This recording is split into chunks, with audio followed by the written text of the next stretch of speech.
Hey, what's going on, guys? Welcome back to the Nutrition Blueprint Podcast. MVP here, Coach Andres, registered dietitian. Welcome back to another episode. I'm super excited that you're here.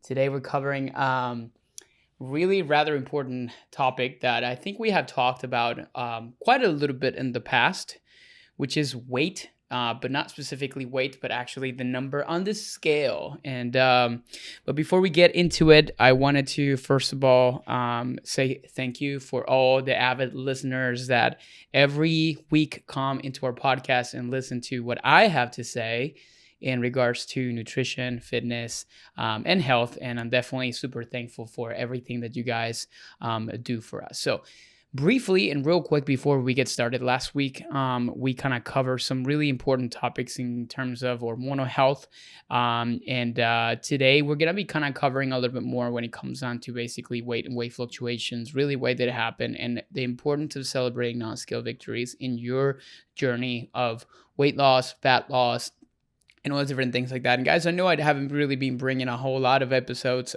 with guests lately, including our Chit Chat series that has been a little bit dormant.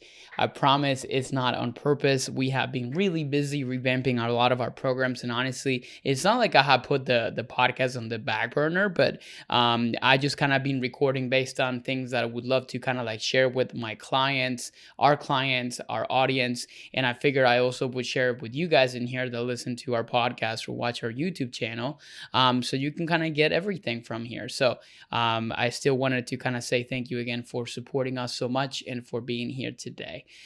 This podcast is brought to you by us. Our company is called Planos, and Planos stands for blueprints, and really what we help people do is design a lifelong nutrition blueprint so you can have that roadmap necessary for you to not only to achieve your goals, but also to stay there, which is always the hardest part in any kind of journey. And it's not necessarily, I always like say to people, like losing weight and losing fat it's always the easiest thing. And the hardest thing is usually going to be maintaining it. There's a reason why the dieting industry is a $72+ billion industry in the United States and the world, mostly because they kind of prey on they just capitalize on people failing in maintaining their weight loss. And that's why obviously something new comes up pretty much every single day. We want to change that. We want to change the way that you see food, the way you kind of see everything you eat, and stop second guessing everything that you eat because you're afraid that it's going to lead to weight gain and so forth. So let's get started into this. Of course, if you're watching this on YouTube, there's a bit of a presentation associated with it, which we kind of like highly suggest and recommend. But really, what we wanted to kind of like cover here today is going to be the importance of celebrating non-scale victories. But I also figure that I will kind of send you a bit of a kind of like an outline understanding exactly what weight is and what it's not.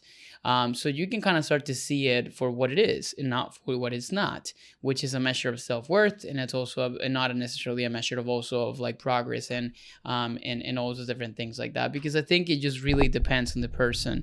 There's so many different factors that come into play. So in the next like 20 to 30 minutes, we're going to be covering some important aspects and outlines as far as all this.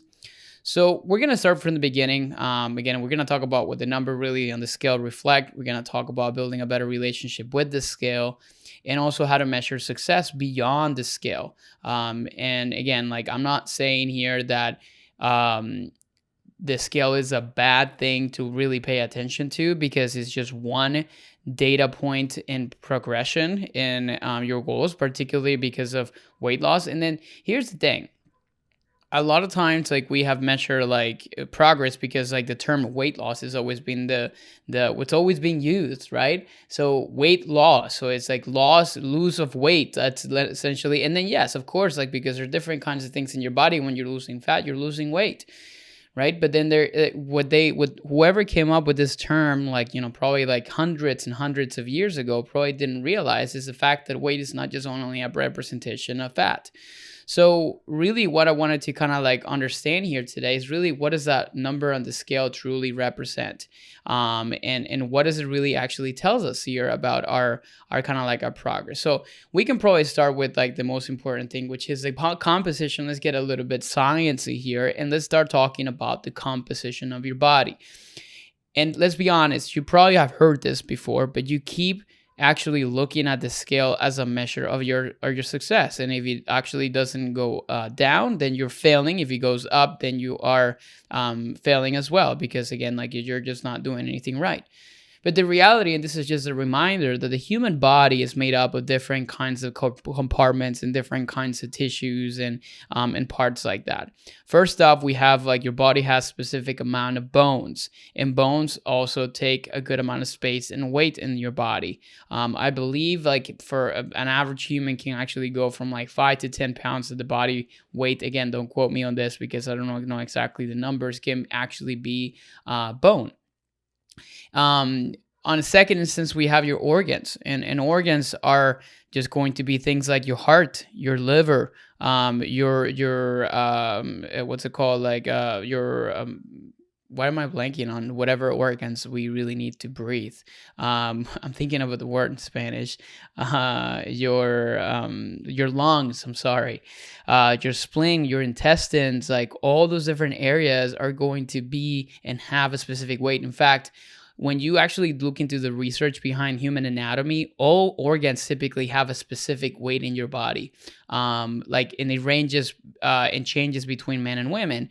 And usually what kind of changes as far as weight in humans is going to be typically, the composition of fat around those organs, which is going to be depending on your kind of state and things like that. So we also have muscle. In muscle, it's important for you to remember that the weight of muscle is also dependent on the composition and the whatever it's inside of muscle tissue. So muscle can store water, and muscle can also store glycogen, which is the form of carbohydrates. And I'm going to talk a little bit more about that. So you can totally manipulate weight based on obviously the composition of muscle, particularly water and glycogen levels. So that's another big thing that really kind of like makes a big difference. And you can think about this, or the way that you can kind of like present it is like, you can think about muscle as like a juicy piece of steak, like nice and like meaty and all that when you get it from the store. And you can also think about muscle that is maybe dehydrated, that is like being deprived of water, for example, as like beef jerky. If you take the amount of like same equal amounts of protein worth of like, steak and beef jerky, you're never going to have the same weight because the steak is going to have a lot more water. So imagine your body's kind of like doing the same thing. You also kind of like had to consider the fact that food in your digestive system also takes like, a little bit of weight. And if you obviously want to get a little grossed out in here, if you want to go to the bathroom in the morning before, or if you go and weigh yourself in the first thing in the morning and then you actually weigh yourself after you take a dump, I promise your actual weight is going to go drop. And for some people, it can be half a pound. For other people, it could be 2 to 3 pounds, depending on your digestive content. And of course, the last but not least, is going to be fat. Fat also has a weight in your body, but of course, fat is it varies from person to person. So of course, in people that are larger individuals that have a good amount of body weight in them, of course, a lot of their body weight is going to be in fat. So whenever people are losing weight, then most of it are actually losing is fat. So I'm not saying here that when you lose weight, you lose bone, you lose organs. You could lose muscle, but there's so many different things that kind of like vary a lot in many different things like that. And one thing in here that we also kind of like didn't really kind of like add in here that we forgot to include is going to be water. So water and minerals also kind of take space in your body, fluids. So like blood and like all these different things that your body is like, your body's a compartment that is like constantly, balancing and changing up fluids. And that's really why a lot of times like you see some massive weight fluctuations from day to day. And that's a big mistake that a lot of times people think that it's just because you lose 2 pounds overnight and then, you get excited because you kind of get that instant gratification of the number actually coming down. And you get so upset and mad after like you gaining 2 pounds overnight as well because of the fact that the number went up. So we have to really be objective about considering these numbers as something that like it's a combination of things. And we'll get a little bit more into that. But the reason I'm having and recording this podcast is because the number on the scale doesn't tell you four important things. Number one, your self-worth.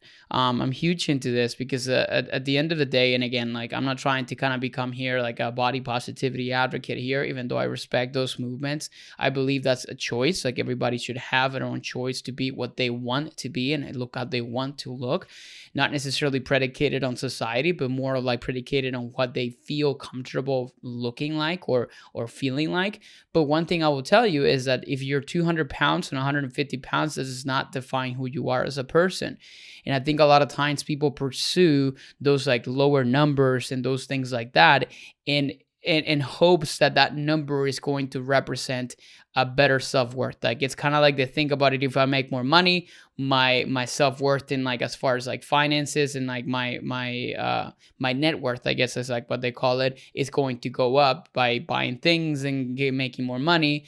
That applies to finances, but it doesn't apply to like your body. Just because the more you lose weight is not going to increase your level of self-worth. That's one thing that we always kind of say at any kind of again, person that kind of work with us. And if you are actually wanting to lose weight, it's important for you to understand that just because like you're losing the pounds and losing the fat and all different things like that, it's not like that automatically is increasing your self-worth. It may increase your confidence, but for me, what's important for you to realize, and if you want to take away something from this conversation, it's important that you learn to love yourself at every single step of the process. It's easier said than done, clearly, but when you start to be like more acknowledging and accepting of you at any kind of given point, then you learn to love yourself in that process, like just like that.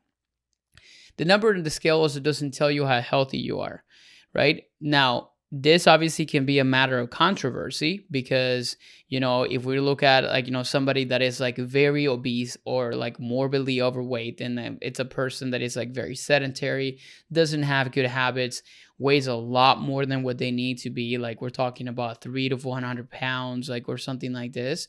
Of course, like there's like aspects of their health that is going to be affected by the weight. So how healthy you are is not always defined by the scale, but it really depends on the context and where you're at. So that's something to really kind of keep in mind.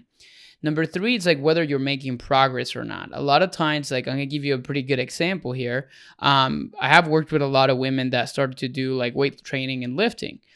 And they start to obviously see that their number on the scale starts to go up and they start to freak out. But then they start to notice that their pen sizes and all that starts to go down. And what we call that is like what we call like a body recomposition, or just simply the fact that your body's like gaining muscle mass in the process and getting muscle tone. So when that is happening, technically fat can be coming down, but yet muscle is going up, which obviously leads to the other piece of this of the puzzle here. A number on the scale doesn't tell you your whole story, which is going to be body composition. So and again, body composition is again the composition of all the compartments in your body, from your water composition, muscle, fat, all these different things really kind of play a big role. Like even so, like in bones and things like that. You have heard about people that have bigger frames than others. It's imagine this is like kind of like a way to put it. A frame. Think about the chassis of a car. So if you think, for example, of the chassis or like the structure of a car, and you look at like a Ford Focus, it's a very small chassis. I think that's really what you call it in English. If you look, for example, at or like the drivetrain, I think they call it too. But when you look, for example, at the drivetrain or the chassis or something like of a Dodge Ram, it's like massively different. It's a lot bigger. So when you're looking at humans, like everybody has different frames. So that's usually one big issue for me when people are comparing themselves as far as how much weight they should be, and looking at those things like ideal body weight and stuff like that, because that's literally like saying that if you have like the body of or you have the chassis of a Dodge Ram, you need to be the size of a Ford Focus. That's impossible. Like you can't really do that. Like that will look really weird. Like trying to really take that or the opposite, or having like the chassis of like a Ford Focus and then trying to kind of fit in like a a Dutch Ram in there. That's just not ideal. But then when we're looking from the purposes of like weight and body and body fat and like, losing weight, it's usually the opposite way around. So a lot of times like women and men's like body frames are going to be completely different. And because of that, their weight is going to be like a representation of something completely different when you're comparing people to people or person to person.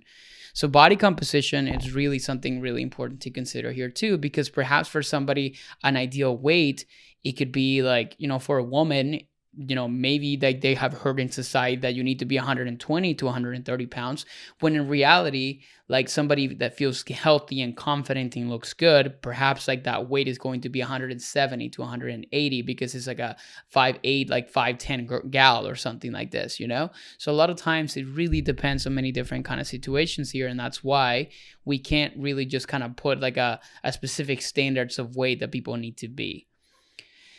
Now, speaking of body composition, a lot of times, as I was mentioning here earlier, like there's a lot of women or men that for example, particularly at the very beginning of training and resistance training programs, they actually start to not change too much in their weight. And I see this a lot with our clients, and they kind of get a little frustrated about it because they start to really feel good and see like smaller changes and all, but then they just feel that they're actually kind of like not progressing because the number on the scale is not necessarily changing. So when they look at those different things and they say that they feel like they're failing, body recomposition is nothing more than really changing the composition of your body. Literally, there's no better definition than that. It's literally what the word says, right? So you are kind of changing the way your body's like really made up. You're increasing the amount of muscle mass because you never trained weights in your life, and when you started, your body's actually like never used to that. So that's why you feel really sore at the beginning. Your body's like changing and adapting to that new situation that's going on. And at the same time, it really responds rapidly. So in many cases, you would see men and women at the very beginning of resistance training stages and started to increase muscle mass pretty rapidly. At the same time, when they do that, there's a lot of things that are happening as far as your metabolism is concerned. So in many cases, you start to see your measurements actually start to be reduced, even though you're gaining muscle. So when that happens, you do experience something known as body recomposition. Now, as you progress in your training, and you become very like what we call a trained person, somebody that is like adjusted. I've been doing this, for example, I would be consider a person that is trained. Like seeing changes based on weight training and all that kind of stuff, they become slower and more difficult. But that's usually the premise behind body composition. And then when body recomposition occurs, your body shape may change, even if the number on the scale may remain the same, or sometimes it's even higher. I have worked with clients that right now are weighing 10 pounds heavier than they did, but they look 10 times better than when they did when they were 10 pounds lighter. Does that make sense to you? Like imagine, like you're 10 pounds heavier, but then you look 10 times better than when you were 10 pounds lighter. So I'll put it like, I'm going to explain this a million different ways. Let's say you're a woman, 140 pounds. Now you're 150 pounds. Now, when I say that, you're immediately going to say, like, I'm going to look horrible. But imagine at 150 pounds looking better than when you were 140. And you may even look like you're 130, right? So, like, that's when the weight stops to become kind of like a driver of success. So, what are some of the things that influence weight on a daily basis? And this is something that, again, I had talked about this all the time because of the fact that really like I have taught people that you can lose and gain like 5 to 10 pounds overnight if you really wanted to. And I'm going to give you the how, right? Honestly, if you wanted to really drop like 3 to 5 pounds overnight, I can show you how to do that. But if I do that and I tell you like all you're going to do is you're simply going to change like the way your body is like storing things like water and carbs and different things like that, but you're not losing 1 ounce of fat, I would actually have men and women who will tell me like, that's fine with me, I don't care. But then I ask them again, but I'm telling you, like, you're not changing, you're still going to have body fat percentage that is exactly the same. Is that what you want? And I think a lot of times like society has like hardwire so many different things in their brain that it doesn't matter what happens, the weight needs to be lower that they will not believe anything else nobody else says. And I run that problem in many, many different scenarios. So as long as the number goes down, no matter the cost, they're going to be okay.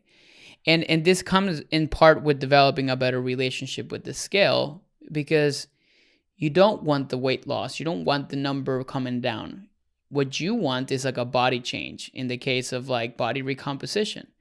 So 3 things that affect, weight. Number 1, your glycogen storage. Glycogen is just the way that we used to describe storage of carbohydrates. So whenever your body consumes, let's say, carbohydrates, and there's a specific amount that your body uses. So imagine you ate 2 pieces of bread. And let's say like your body needs in that kind of moment has a specific energy requirement. Let's say you haven't eaten for a while and you have a couple pieces of bread and maybe like a piece of fruit. Your body immediately is going to use up whatever energy is required in the moment, and it's going to take it to the right places to be burned off as energy. Now, the energy that is remaining, so whatever it's not used, is going to be actually diverted down to different places, including your muscle and also your liver, to be stored in the form of glycogen. So imagine like all those carbs that are just going to be little molecules kind of going around. They're going to start being packed up inside of those tissues. So imagine like they start to kind of get together inside of your cell, and they're going to be nicely and neatly stored. Imagine like they're just like filing cabinets all over your muscles. They're going to be added up into all those file cabinets to be used whenever they're ready to be used for energy. So that's what glycogen is. Now, your maximal storage of glycogen is in muscle, and the more muscle you have, the more glycogen you can hold on to. Now, glycogen also, imagine glycogen cannot be stored dry. So what does that mean? Like glycogen needs to be stored like tied up with water. In fact, 2 molecules of water need to be tied up to 1 molecule of glycogen to be able to be stored in different tissues. So, and we know water takes space. It actually like weighs. So when you're looking at that, like typically you're going to have weight that is being stored inside of the muscles because of that reason. Going back to the example of the piece of meat that is just, like a piece of steak that is like nice and juicy. Like there's just so much water into it. In fact, when you cook it, there's a lot of water that is lost. Some fat, but then also a lot of water. So that's really what like is happening kind of like in here in this kind of process. Again, this is like going back to number 2, water retention. Not only water is retaining in muscle, but at the same time, water is retained inside of your cells and outside of your cells. So there's like this concept known as like intracellular water and extracellular water, which is what the water that is inside of your cells and outside of your cells. And that's usually like regimented or like really driven by like, it's what we call fluid balance. Electrolytes and things like salt and potassium have a big kind of influence on that because it drives things from outside to the inside and really affect your overall weight. Because when you're holding a lot of water, typically what's going to happen is you're going to be holding on to a lot more water in the process. So that's usually one of or when you kind of have more water inside the cells, and that's obviously going to be your body's just going to be a little bit heavier. The food weight also makes a big difference. That's minimal. Food weight doesn't really affect your scale weight as much as obviously things like glycogen and water, but then depending on what you're consuming, it will. So those are definitely kind of like areas that are kind of like important to consider when it comes down to that.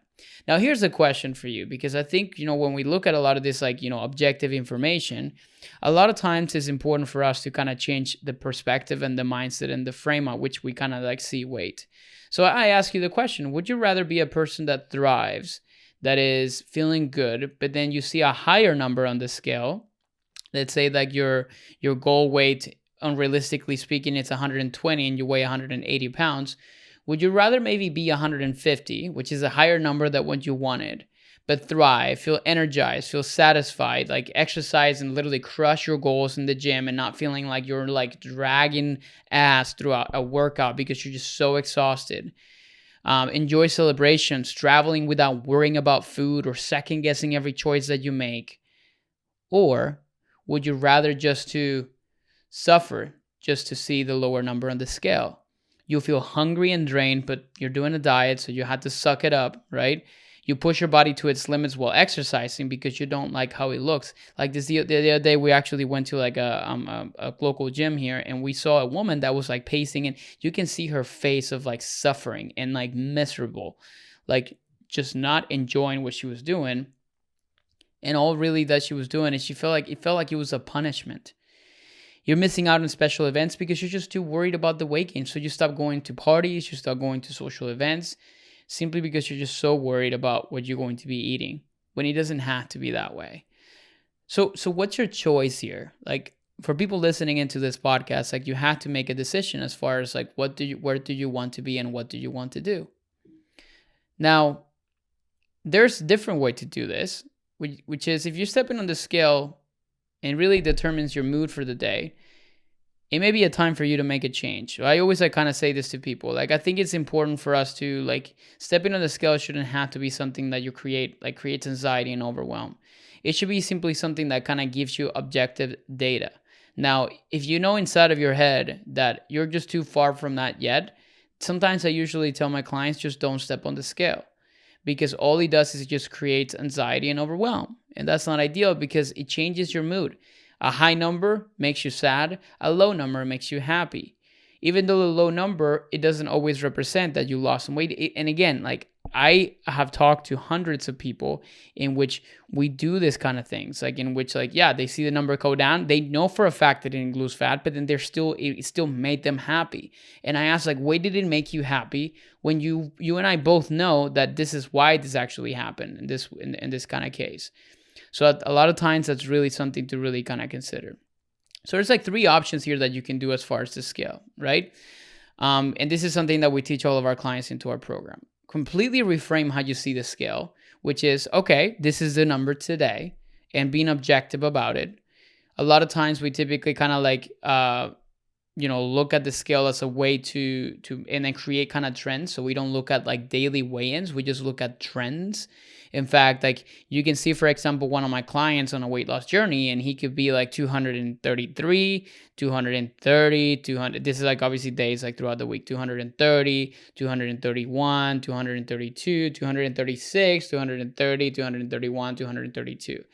If that guy actually stepped on the scale, the one that he's 236, he would say he's a failure. Now, if he, which is actually what he does, steps on the scale every day and he notices it, like the trend, he will know his trend is actually coming down. Because maybe last week his average was 233 pounds, and this week his average is like 232.5. That is progression when you're looking just at the number on the scale. So he reframed that so he knows when his numbers are going to go up and down, he doesn't freak out about it. He just simply kind of sees it as objective data. Versus other people are going to be just freaked out about it. So that's usually when it's not always a good representation of that. So that's one way that you can do this. A second thing to really look at is going to be to taking a scale vacation. So a lot of times they just simply like ditch it for a little while. Like, if it's just kind of creating so much more, like it's just changing your decisions and your mood, and you're just like a miserable person, just like take it away for a while. Hide it, tell your husband or wife to just completely hide it for a while, and then we'll go from there. Or number 3, we can just completely ditch the scale like altogether. And this is going to be for a lot of people that, for example, like they don't really care too much about the weight. They just care more about how they look and how they change and like how they feel, which is usually my favorite type of people. Now, I'm a numbers-driven type of dietitian. I like to obviously use data like that. I think it's very important. I have dietitians in our team like Coach Dana that doesn't really like that. So it's normal, totally okay. It's totally normal. It really depends on your personality and really how you decide to kind of see those things. So how can you actually succeed in a wellness journey? Like, what do you need to be paying attention to? And how can you determine success on ways that go beyond just the number on the scale? I think a lot of the times, like, we really, what we call this, and we kind of ask all our clients to really reflect on this, which is what we call non-scale victories. And many times we predicate success on the scale alone, when a lot of times we don't really pay attention to how we are actually feeling, our mood, our energy. So one is going to be energy and vitality. Like, it's completely stupid and worthless to just be like low weight at the expense of your energy and not necessarily feeling good. In fact, like, for example, hormones are affected when you're too much of a low weight. And when low weight, again, this has happened to me in very low calorie states that I've done in the past, your sex drive actually kind of comes down. Your sex hormones are actually affected. So that's not a way to live.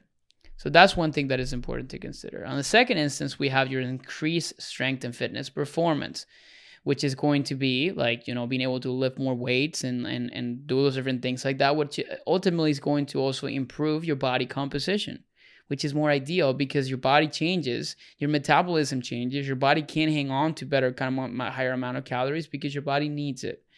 And last but not least, better mood. Would you like to be like a low weight, miserable human, or like a higher weight, like happy human? A lot of times that's a decision that you really need to kind of like rewire and completely like reframe when it comes down to that. Other non-skill victories include sleep. A lot of times people don't sleep well because they're hungry or they go to bed hungry.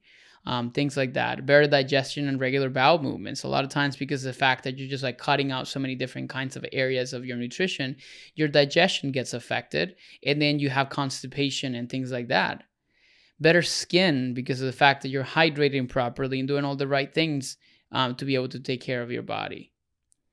Enjoying the foods that you enjoy eating, like because there's just not that much restriction and you don't have that second guessing that every single thing that you eat is going to hurt your weight.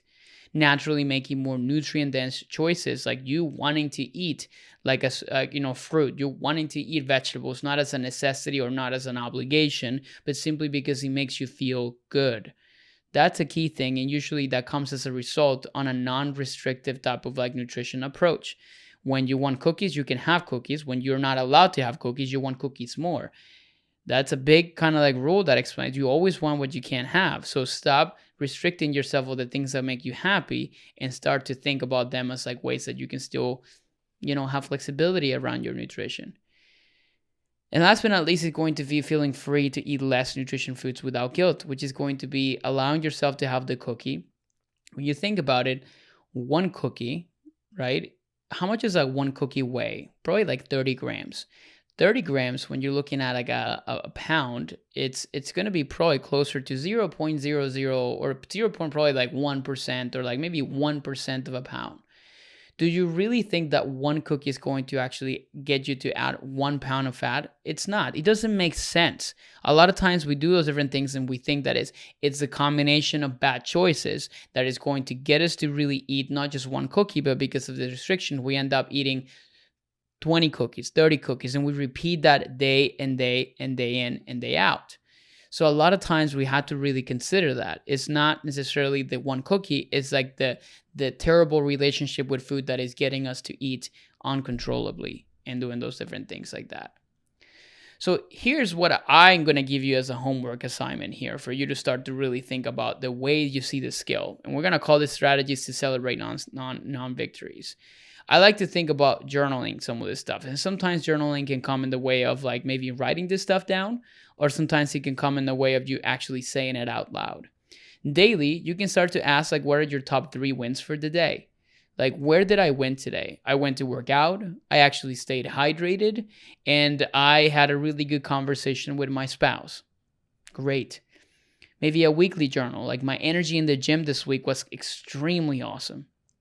I was actually in such a great mood all week long. Those are going to be things that are going to represent important like reflections on that. And when we work with our clients, we're asking them things like this every week so they can reflect on the idea that success is not predicated on the number on this scale. So hopefully this is helpful to all of you guys, and that you can actually kind of start to change a little bit more about the perspective that you have around nutrition, and hopefully it's going to completely alter the course of action when it comes down to you to start to kind of see it. Now, here's the thing about weight. It's such a mindset-driven kind of behavior to really focus and be so worried about it, that changing your mentality around it is not an overnight thing. You have to work hard at it. You have to, again, develop a good relationship with it, or simply taking the vacation from it, or completely ditching it altogether. But the reality is you have to make a decision to change the way you see it. Otherwise, you're never going to be able to change the way you look at it. And it's always going to be something that is after you. right? And you're going to be frustrated the rest of your life. And it's something that you don't even want to pay attention to. And a lot of times when you don't, usually just kind of let yourself carried away. And then you start to make terrible decisions in your health. And you end up like 10 years later at a point where I see a lot of my clients right now that I wish that they weren't, if they would have taken better decisions when they were younger. So make a change today.